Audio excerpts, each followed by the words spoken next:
Hello friends, आप सभी का स्वागत है हमारे चैनल न्यू गुरुकुल क्लासेस में।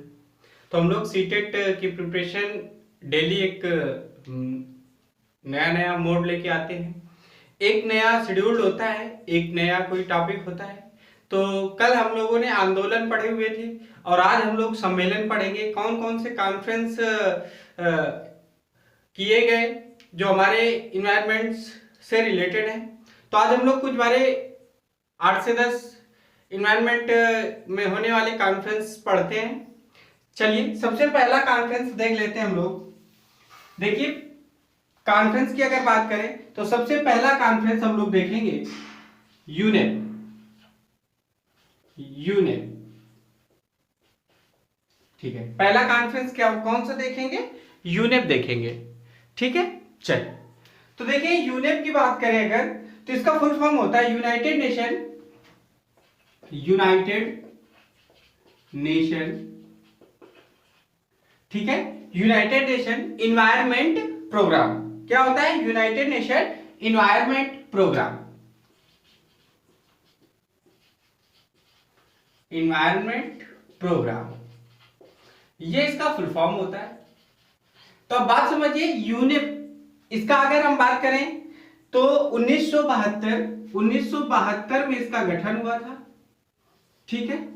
अगर वही इसकी हम हेडक्वार्टर की बात करें तो इसका हेडक्वार्टर नैरोबी में है। कहां पर है?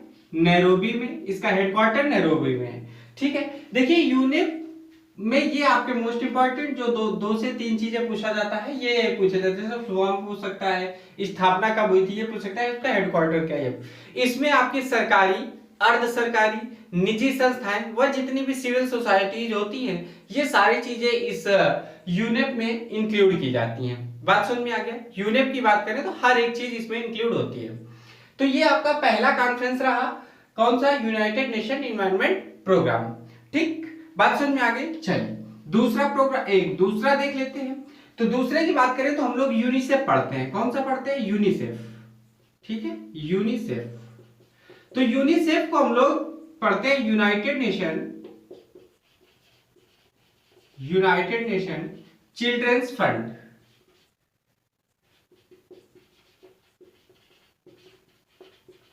ठीक है। ये इसका फुल फॉर्म होता है यूनाइटेड नेशन चिल्ड्रन फंड होता है। अगर इसकी वही स्थापना की बात करें तो इसकी स्थापना हुई थी दिसंबर के महीने में, दिसंबर 1946 में। दिसंबर 1946 में इसकी क्या हुई थी? स्थापना हुई थी। और अगर वहीं इसके हम हेडक्वार्टर की बात करें तो इसका हेडक्वार्टर न्यूयॉर्क में है, ठीक है। अगर वर्तमान इसके मुखिया की बात करें हम कि वर्तमान अध्यक्ष कौन है इसका, तो वही वर्तमान अध्यक्ष की बात करें तो इसके वर्तमान अध्यक्ष हैं एन वेनमैन। वेनमैन, ठीक। ये इसके वर्तमान अध्यक्ष है। इस समय यूनिसेफ के वर्तमान अध्यक्ष की बात करें तो ये वेनमैन है, ठीक है। इसका फुल फॉर्म क्या है? यूनाइटेड नेशन चिल्ड्रन फंड होता है। दिसंबर 1946 में इसकी स्थापना की गई थी। इसका हेडक्वार्टर कहां पर है? न्यूयॉर्क में है। बात समझ में आ गई? यहां तक कोई दिक्कत आपको? यहां तक कोई दिक्कत? चलिए आगे देखते हैं। आगे तीसरा पॉइंट हम लोग पढ़ेंगे यूनेस्को। तीसरा पॉइंट हमारा होगा यूनेस्को। यूनेस्को आप लोगों ने बहुत ज्यादा पढ़ा रखा है, क्योंकि यूनेस्को में भारत की ढेर सारी ऐतिहासिक इमारतें हैं जो यूनेस्को की श्रृंखला में उन्हें सम्मिलित किया गया है। तो हम लोग यूनेस्को के बारे में पढ़ेंगे। तीसरा पॉइंट होगा यूनेस्को, ठीक है। तीसरा पॉइंट हमारा कौन सा होगा? यूनेस्को होगा। इसका फुल फॉर्म की बात करें तो फुल फॉर्म होता है यूनाइटेड नेशन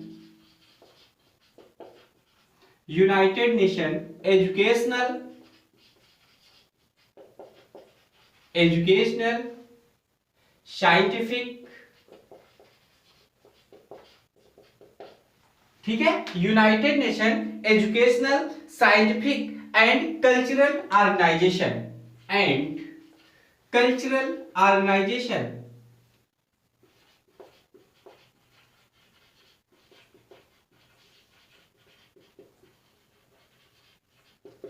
ये इसका फुल फॉर्म होता है कल्चरल ऑर्गेनाइजेशन। बात समझ में आ गई। यूनेस्को का full form United Nation educational scientific and cultural organization होता है। अगर वहीं हम बात करें कि यूनेस्को की स्थापना कब हुई थी, तो इसकी स्थापना हुई थी 4 नवंबर 1945 को। कब हुई थी? 4 नवंबर 1945 को। ठीक, 4 नवंबर 1945 में इसकी स्थापना की गई थी। और इसके हेडक्वार्टर की बात करें तो इसका हेडक्वार्टर पेरिस था। क्या था? पेरिस। यूनेस्को का हेडक्वार्टर है पेरिस। ठीक, यूनेस्को का हेडक्वार्टर क्या है? पेरिस है। 1945 में तो इसका गठन कर लिया गया। आगे चले जब हम पहुंचे 1946 में, 1946 में पहुंचे तो जो अपना कंट्री इंडिया है, तो इंडिया को क्या किया गया? 1946 में यूनेस्को की जो सीरीज थी उसमें इसका शामिल कर लिया गया। ठीक है, 1946 में इंडिया को यूनेस्को की सीरीज में शामिल कर लिया गया। हेडक्वार्टर बताया पेरिस में। अच्छा, यूनेस्को का हमने बताया कि ऐतिहासिक इमारतों या ऐतिहासिक कोई भी शांति सुरक्षा की चीजें हैं, ये सारी चीजें यूनेस्को में क्या की जाती है? सम्मिलित की जाती हैं। तो अगर हम बात करें इसकी स्थापना का मुख्य उद्देश्य क्या था, तो इसकी स्थापना का उद्देश्य क्या रहा हमारा? शांति व सुरक्षा के कार्य को इसको क्या करना है? प्रेरित करना है। और उसके कार्यों की आपको आपके सामने हर चीजें प्रकट करनी होंगी। आप सूची बनाता है, ये हर चीजें यूनेस्को में होती है जो शांति और सुरक्षा से रिलेटेड करवाती है। बात समझ में आ गई। अगर हम बात कर ले इसके कि अब अभी जैसे हमने बताया था आपको कि यूनिसेफ के वर्तमान अध्यक्ष कौन थे, तो वही अगर हम इनके वर्तमान अध्यक्ष की बात करें कि यूनेस्को के वर्तमान अध्यक्ष कौन है, तो इसके आंद्रे अजोले। कौन है? Andre Azoulay. आंद्रे अजोले इसके वर्तमान अध्यक्ष हैं। ठीक है, Andre Azoulay. Andre Azoulay UNESCO के वर्तमान अध्यक्ष हैं। ठीक है, या फिर इन्हीं को अगर हम ये भी पूछा सकता है ना, प्रमुख क्या है, प्रमुख कौन है, तो इनको प्रमुख भी बोला जाता है। यूनेस्को प्रमुख कौन है? आंद्रे अजोले हैं। कोई दिक्कत यहां तक? एक शब्द यूनेस्को के साथ एक शब्द जोड़ा जाता है, मैप।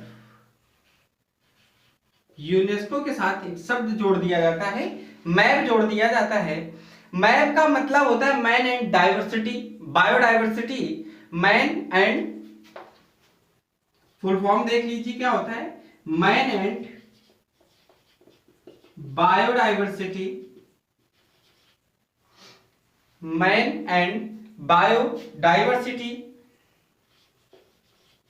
प्रोग्राम।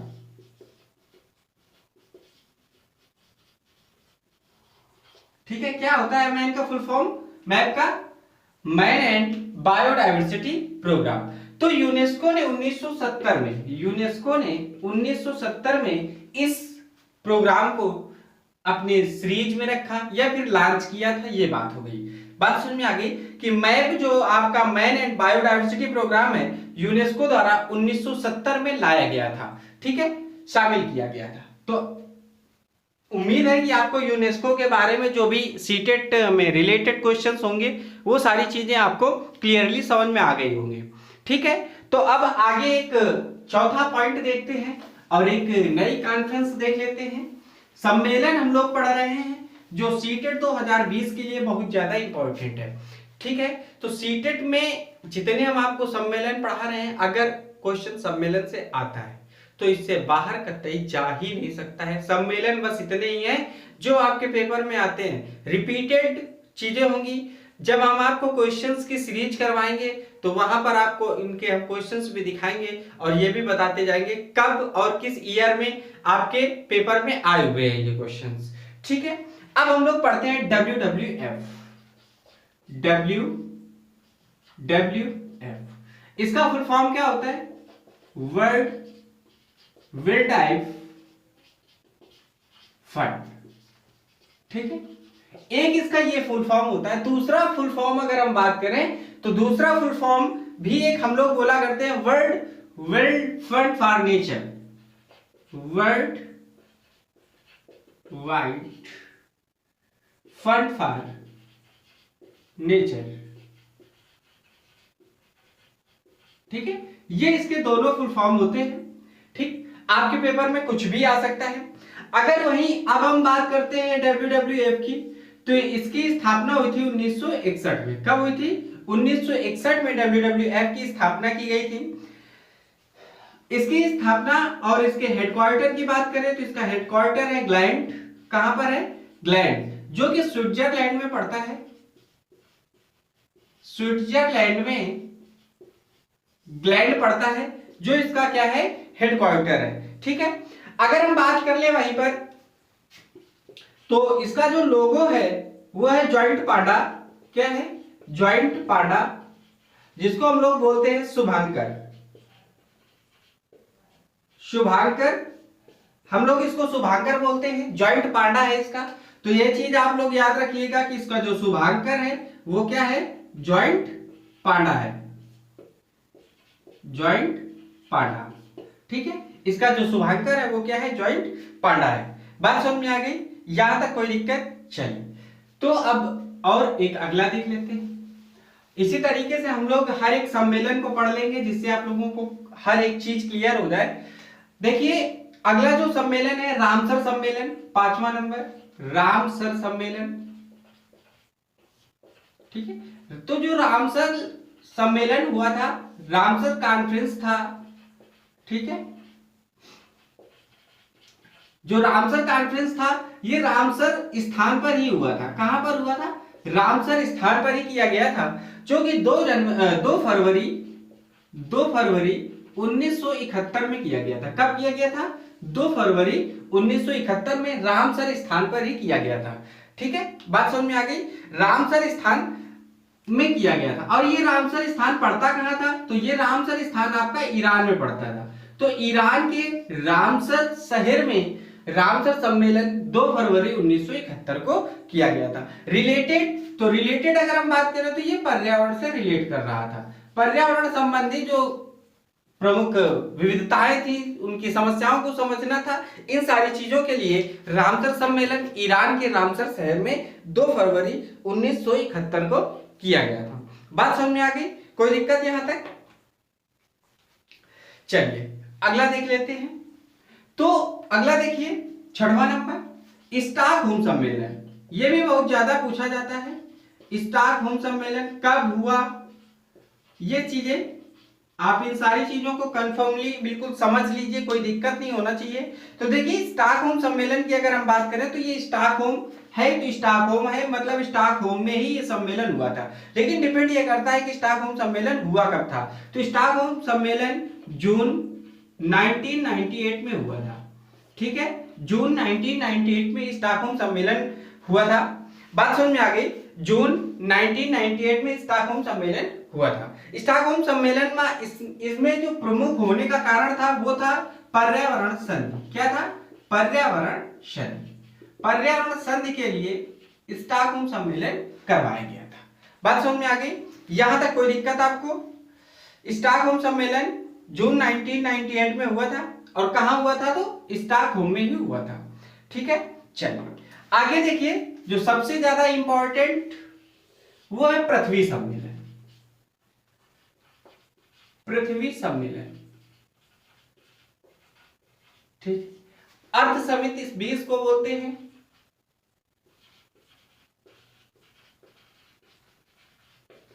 अर्थ समिति, ठीक है, दिख रहा है आप लोगों को?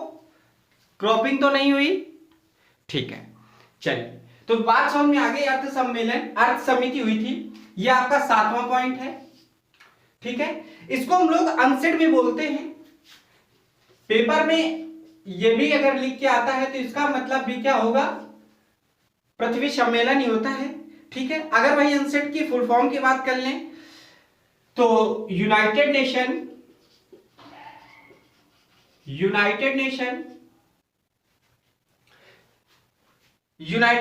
कॉन्फ्रेंस ऑन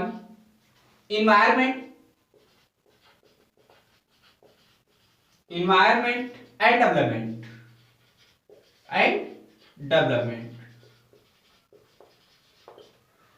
तो इसका फुल फॉर्म क्या है? United nation conference on environment and development. ये इसका फुल फॉर्म था। यह सम्मेलन 1992 में किया गया था। कब किया गया था? 1992 में किया गया था। ये अगर हम बात करें इसकी स्टार्टिंग की तो 3 जून 1992 में स्टार्ट हुआ था और ये उसके बाद 14 जून 1992 तक चला था।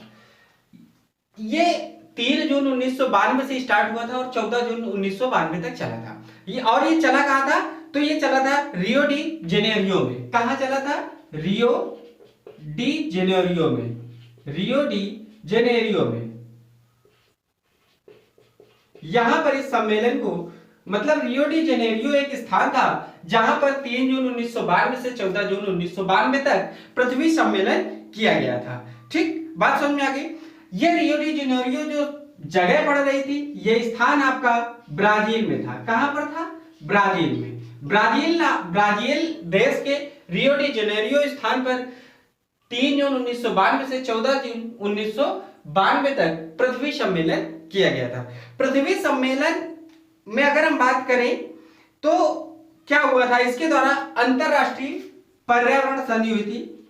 अंतरराष्ट्रीय पर्यावरण संधि पर चर्चा की गई थी। अंतरराष्ट्रीय पर्यावरण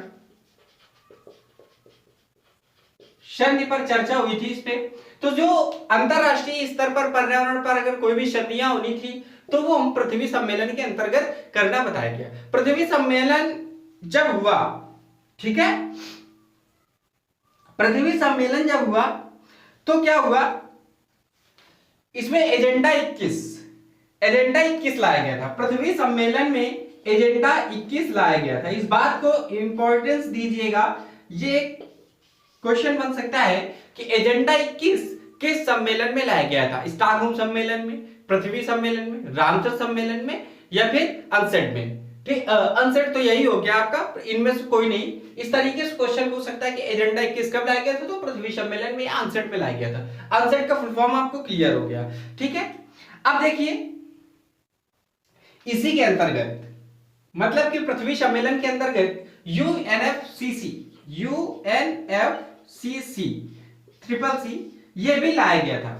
ठीक है, यूएनएफसीसी पृथ्वी सम्मेलन के अंतर्गत लाया गया था। इसका मतलब United nation frame for work convention for climate change. ठीक है, एक बार देख लीजिए, United nation fund work convention for climate change. बात समझ में आ गई? United nation fund work convention on climate change, ये इसका फुल फॉर्म था। तो ये अगर पूछा जाए यूएनएफसीसी ये किसके अंतर्गत लाया गया था? तो पृथ्वी सम्मेलन के अंतर्गत लाया गया था। दो चीजें याद रखिएगा, एजेंडा 21 और यूएनएफसीसी, ये दोनों पृथ्वी सम्मेलन के अंतर्गत लाए गए थे। अच्छा, यूएनएफसीसी के अंतर्गत हम लोग कार्बन ट्रेडिंग भी पढ़ेंगे। ठीक है, कार्बन व्यापार जिसको कहते हैं, कार्बन व्यापार। ठीक है, अभी हम इसके बारे में लास्ट में चर्चा करेंगे कि कार्बन ट्रेडिंग क्या होती है, थोड़ी सी चर्चा इसके बारे में कर लेंगे। तो ये यूएनएफसीसी के अंतर्गत होता है। ठीक है, आगे देखिए पृथ्वी सम्मेलन के बाद अगर वही हम देखिए पृथ्वी सम्मेलन की हर एक चीज क्लियर हो गई तो क्या था? मानव स्वास्थ्य तथा वातावरण को विभिन्न हानिकारक पदार्थों से बचाने के लिए क्या पृथ्वी सम्मेलन का जो मेन मोटो रखा गया, थीम रखी गई थी, वो क्या थी कि मानव की जो सभ्यताएं हैं, मानव से संबंधित जो भी चीजें हैं और उसके वातावरण को हानिकारक पदार्थों से हमें क्या करना है? सचेत रहना है। ये इसकी थीम रखी गई थी। आगे देखिए, फिर आगे हम लोग चर्चा करते हैं। उसके बाद अगले सम्मेलन 7 पॉइंट हमने आपको पढ़ा दिए। देखिए 7 के बाद 8वां पॉइंट पढ़ लीजिए, रॉटरडम सम्मेलन।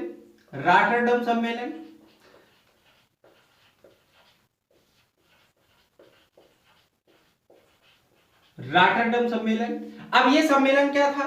तो रॉटरडम सम्मेलन की बात करें तो ये 24 फरवरी 2004 को लाया गया था। कब लाया गया था? 24 फरवरी 2004 को लाया गया था। बात समझ में आ गई? 24 फरवरी 2004 को रॉटरडम सम्मेलन लाया गया था। अगर मैं इसके उद्देश्य की बात करें तो इसका उद्देश्य मुख्य रूप से यह रखा गया था कि मानव स्वास्थ्य तथा पर्यावरण के लिए राष्ट्र आपस में मिलकर साझेदारी करेंगे।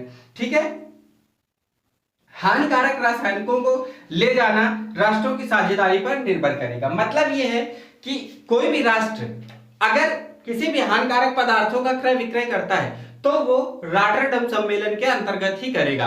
दूसरी चीज सॉरी, इसमें कोई भी अगर चीजें आप राष्ट्र के हित या अहित से रिलेटेड करते हैं, उसमें कोई भी चीजें आप बना रहे हैं या फिर उसका क्रय विक्रय कर रहे हैं, तो आप रॉटरडम सम्मेलन के अंतर्गत दो देशों के बीच में हो रहा है तो दो राष्ट्रों दो देशों के बीच में अगर हो रहा है तो उनकी साझेदारी उनकी जिम्मेदारी होगी। कोई भी अगर कार्य करेंगे तो वो उनकी जिम्मेदारी में होगा। ये दोनों राष्ट्रों के बीच में रॉटरडम सम्मेलन में एक बाउंडेशन रखी गई थी। ठीक है, रॉटरडम सम्मेलन हो गया। इसके बाद अब हम लोग पढ़ते हैं सीबीडी। अगला पॉइंट पढ़ते हैं सीबीडी। ठीक है, तो सीबीडी क्या था? Convention on biodiversity. Convention on biodiversity, इसका full form convention on biodiversity. ठीक है, कन्वेंशन ऑन बायोडाइवर्सिटी था। ठीक, अगर इसके देखो बायोडाइवर्सिटी जब भी शब्द आता है तो एक चीज तो क्लियर हो जाती है, जैव विविधता। जैव विविधता तो सीधी सी बात है कि जो सीबीडी प्रोग्राम रखा गया था वो किसके लिए था? जैव विविधता के लिए था। मतलब जैव विविधता संरक्षण। भाई जैव विविधता है तो अब उसकी हानि तो पहुंचाने के लिए किया नहीं जाएगा। बात समझ में आई ना? हानि तो पहुंचाई नहीं जाएगी, संरक्षण ही किया जाएगा। ठीक है, तो जैव अवयवों का सतत उपयोग, मतलब ये कह सकते हैं कि जैव विविधता के संरक्षण के लिए सीबीडी प्रोग्राम किया गया। और क्या था? जैव जो अवयव थे, तत्व थे, उनके सतत उपयोग को क्या करना था? बढ़ावा देना था। अच्छा, जेनेटिक जो रिसोर्सेस थे, भाई अगर जैव विविधता की बात कही गई है तो उसमें कहीं ना कहीं जेनेटिक्स होगी, तो जेनेटिक जो रिसोर्सेस थे वो इसके अंतर्गत फुल फ्री कर दिए गए थे। जेनेटिक जो रिसोर्सेस थे उनके उपयोग और उपभोग जिससे पर्यावरण संतुलित बना रहे, उसके लिए इसमें सीबीडी में जेनेटिक रिसोर्सेस को लागू किया गया था। ठीक है, जेनेटिक रिसोर्सेज को लागू किया गया और जेनेटिक रिसोर्सेज मतलब जैव विविधता को संरक्षण के लिए सीबीडी को लॉन्च किया गया, सीबीडी प्रोग्राम किया गया। ठीक, इसके बाद हम लोग अगला पॉइंट करेंगे। अगला पॉइंट देख लीजिए। अगला पॉइंट अगर हम बात करें तो आईपीसीसी। अगला पॉइंट देख लीजिए, आईपीसीसी। अब देखिए आईपीसीसी क्या है? तो इंटरनेशनल लेवल पर सॉरी, इंटरनेशनल लेवल पर कोई भी गवर्नमेंट अगर क्लाइमेट से रिलेटेड कोई भी काम करती है, ठीक है, फुल फॉर्म देख लीजिए, इंटरगवर्नमेंट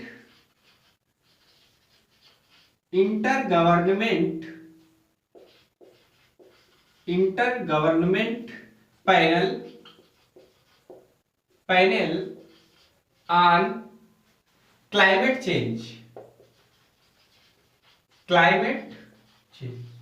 मतलब आईपीसीसी का फुल फॉर्म क्या हो गया?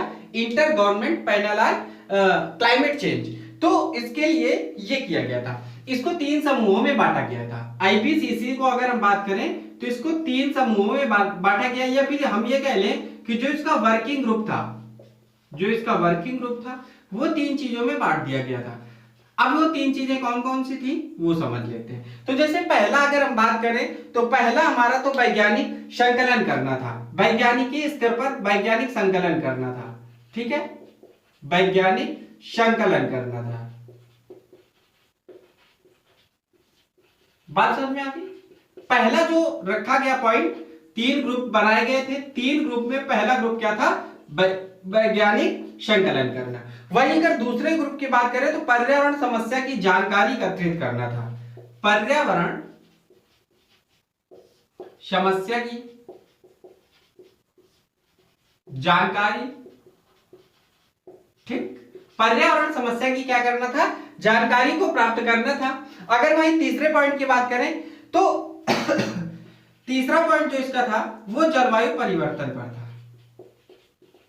ठीक, जलवायु परिवर्तन। अब देखिए जलवायु परिवर्तन अगर होता है तो अगर हम बात करें तो सामाजिक आर्थिक ढेर सारे कारण आयाम हो सकते हैं। तो जलवायु परिवर्तन पर आईपीसीसी का वर्किंग ग्रुप बनाया गया था। बात समझ में आ गई। आईपीसीसी ने एक 2007 में एक रिपोर्ट लॉन्च की थी, ठीक है।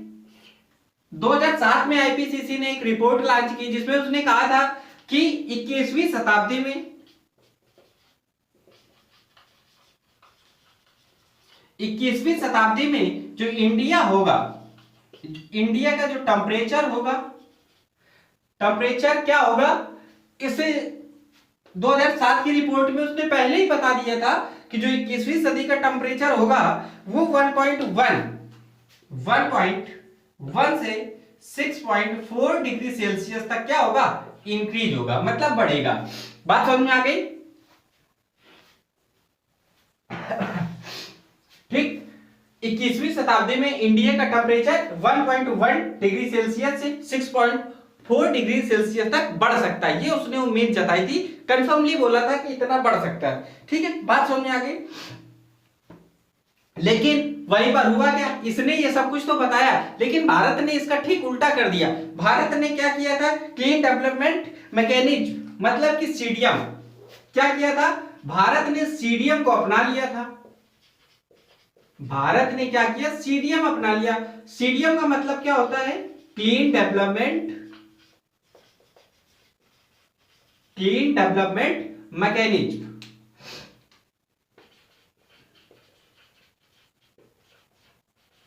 क्लीन डेवलपमेंट मैकेनिज्म उसने क्या किया भाई, क्लीन डेवलपमेंट मैकेनिज्म मतलब सीडीएम को अपना लिया भारत ने, तो उसके टेम्परेचर में थोड़ा सा क्या हुआ, इफेक्ट पड़ा हुआ था। तो कहने का मतलब यह है कि आईपीसीसी ने एक बात तो बताई, रिपोर्ट तो दी, लेकिन तभी क्या किया, भारत ने सीडीएम को अपना लिया। बात समझ में आ गई। तो हमने कहा था, हम ये देखिए, ये ढेर सारे जो कॉन्फ्रेंस थे जो सीटेट के पेपर में पूछे जाते हैं वो हमने आपके साथ डिस्कस किया, ठीक है। अब आपका ये दायित्व बनता है कि आप हर एक सम्मेलन को पढ़ें अच्छे से और उनके वीडियोज, पूरे वीडियोज को देख करके उसके हर एक पॉइंट को नोट डाउन कर लें, जिससे कि आने वाले एग्जाम में, चूंकि आज आप पढ़ रहे हैं, वीडियो देख रहे हैं, आपको अच्छा लगा होगा और आ भी गया होगा, लेकिन जब एग्जाम होता है, एग्जाम के पहले रिवीजन जरूरी होता है, क्योंकि रिवीजन एक ऐसी चीज है जो आपको थोड़े से समय में हर एक चीज कवर करवा देती है। तो रिवीजन के लिए आपको नोटबुक में इसको नोट जरूर करना चाहिए, ठीक है। तो हमने लास्ट में चर्चा ये की थी, बीच में अभी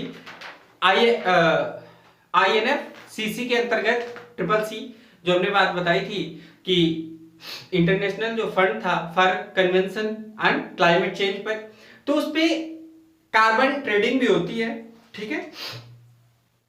कार्बन ट्रेडिंग की बात हमने बताई थी।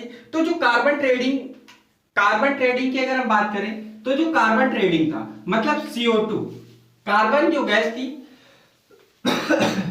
सॉरी, जो कार्बन था, ठीक है, तो कार्बन के उत्सर्जन को कम करने के लिए एक निश्चित कोटा दिया जाता है, ठीक है। कार्बन ट्रेडिंग हम लोग हमने कहा कार्बन व्यापार की बात कर रहे थे, मतलब कार्बन ट्रेडिंग।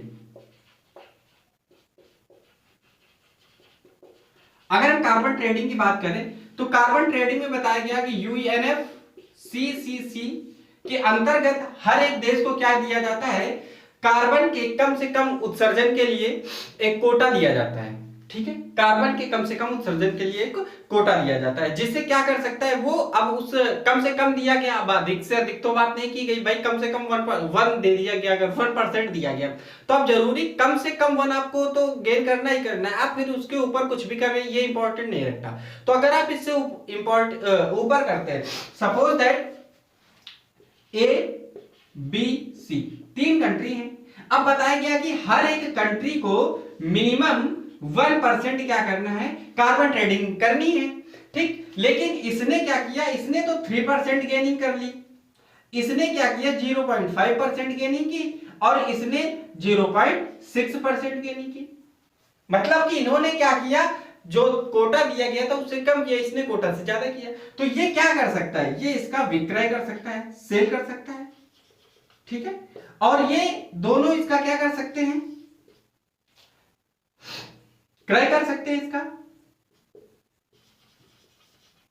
ठीक है। बात समझ में आ गई। ये क्रय कर सकते हैं। ये तो जो कार्बन ट्रेडिंग थी उसमें यही बताया गया कि कम से कम एक कोटा दिया जाता है उत्सर्जन के लिए कार्बन का। उसके बाद यदि कोई विकासशील देश या विकसित देश की तो बात ही नहीं आती इसमें, विकासशील देशों की बात अगर हम कर लें जैसे भारत और ब्राजील वगैरह हो गए, तो यह अपने कोटे से अधिक उत्सर्जन को कम करते हैं। ठीक है, तो क्या कह सकते हैं हम, तो उसे कार्बन साख के रूप में कमा सकते हैं। इन्हें यह विकासशील राष्ट्र अन्य कार्बन 7 कार्बन के राष्ट्र अंतर्गत क्रय विक्रय कर सकते हैं। बात समझ में आ गई। तो कुल मिलाकर कार्बन का क्रय विक्रय कहलाना ही क्या कहलाता है, कार्बन ट्रेडिंग कहलाता है। ठीक है, तो यही रहा आज के वीडियो में, हम लोगों ने इतना डिस्कस कर लिया। तो अब आगे के वीडियो में फिर हम लोग एक नई चीज लेकर आएंगे, एक कोई नया टॉपिक लेकर के आएंगे, तो उसके लिए आप लोग इतना देखिए। और दूसरी चीज, वीडियो को शेयर करें, हर एक सीटेट पास करने वाले विद्यार्थी को जो सीटेट की तैयारी कर रहा है उस तक पहुंचाने की कोशिश करें। अगर आप बीटीसी कर रहे हैं तो बीटीसी में आपके पास जितने भी साथी बंधु हैं आप सब लोग उसमें शेयर करें। अगर आप किसी भी ग्रुप में ऐड हैं तो ग्रुप में इसको शेयर करें ताकि हर एक बंदा इसको देख सके। ठीक है।